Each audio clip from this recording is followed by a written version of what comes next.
ሰላም እንዴት ናችሁ? ደህና ናችሁ? እስኪ ዛሬ ደግሞ ስለ ቅዱስ ያሬድ አጠር ያለ ታሪክ ልንገራችሁ። ቅዱስ ያሬድ ታላቅ የኢትዮጵያ ኦርቶዶክስ ተዋሕዶ ቤተክርስቲያን ዜማ ደራሲ ሲሆን ቅዱስ ያሬድ በ493 ዓመተ ምህረት በአጼ ገብረ መስቀል ዘመነ መንግስት በአክሱም ተወለደ። እድሜው ለትምህርት እንደደረሰ በአቅራቢያው ወደሚገኘው ቤተክርስቲያን እየተመላለሰ ከመምህር ይስሐቅ እንዲሁም ከአጎቱ አባ ጊዲዮን ዘንድ መሰረታዊ የቤተክርስቲያን ትምህርቱ መማር ጀመር።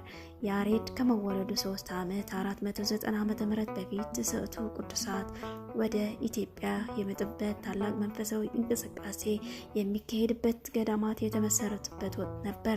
ያሬድም ከአጎቱ አባ ጊዲዮን ዘንድ ሲማር በተጨማሪ ከነዚህ አባቶች አንዱ ከሆኑ ከአባ አረጋዊ ዘንድ ተምረዋል።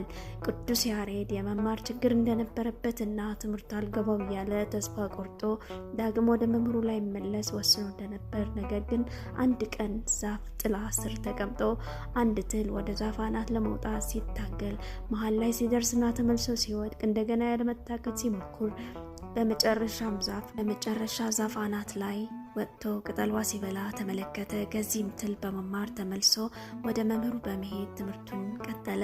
ትምህርቱ እየተከታተለ ሳለ የእውቀት ምስጢር እንደተገለጸለትና እስካሁን ድረስ የምንጠቀምበት 5 ጽዋቶ ዜማዎች በተለያዩ ጊዜያት በመድረስ አስተላልፎልናል። የዜማዎች ይዘት ሲታይ ቅዱስ ያሬድ ጥልቅ የሆነ የብሉይ የሐዲስ ኪዳን እንዲሁም የልዩ ልዩ መጽሐፍ እውቀት እንደነበረው ለመረዳት አያዳግትም። እርሱ እዚህን ጣዕመ ዜማዎች እስኪደርስበት ጊዜ ድረስ በቤተ ክርስቲያን የጸሎት አገልግሎት ይካሄድ የነበረው ከፍ ባለ መለኮሳዊ ድምጽ ነበረ።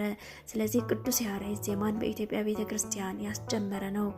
ከታሪኩ እንደምንረዳው ቅዱስ ያሬድ አንደበተ ቀና ድምጸ መረዋ ስለነበር በሚዘምርበትም ጊዜ በወቅቱ የነበሩት ንጉሠ ነገሥት አጼ ገብረ መስቀል ካህናትና ምእመናን ተሰብስበው ቀን ሙሉ ሲያደምጡት ይውሉ ነበረ። ቅዱስ ያሬድ በአንድ ወቅት በታላቅ ተመስጦ ሲዘምር አጼ ገብረ መስቀል ሳያውቁ በጥራቸው የእግሩ ጣት ወጉት። ይሁን እንጂ ቅዱስ ያሬድ አልተሰማው ነበረ። አጼ ገብረ መስቀልም ሳያውቁት ላደረሱበት አደጋ የጠየቀውን ሊሰጡ ቃል ገቡለት። ቅዱስ ያሬድም ዜማውን በተመስጦ ለመድረስ እንዲችል በዚያ አካባቢ ርቆ ወጣ ወዳለ አካባቢ እንዲሄድ እንዲፈቅዱለት ጠየቀ።